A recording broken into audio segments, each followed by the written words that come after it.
Fingerslag. Fingerslag laver man for at hæve bolden til sin marker, så han kan angribe på den. Det er vigtigt, at man næsten former en trekant med sine fingre. Med pegefingrene og tommelfingrene, så har man sådan en trekant. Og så man tager lidt imod bolden og har bløde fingre. Det vil jeg vise nu.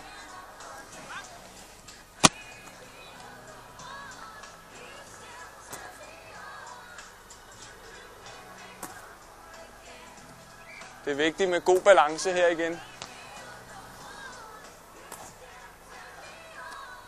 Når man så hæver til sin marker. I beachvolley er det vigtigt, at man tager lidt imod bolden, og ikke tager den højt op og bare skyder den afsted. Det er meget vigtigt, at man tager lidt imod den og får kontrol over bolden, så bolden ikke roterer. Bolden må ikke rotere i et fingerslag, så bliver der ofte dømt dobbeltslag. Det er ikke ligesom i indendørs, hvor man godt må få rotation i bolden.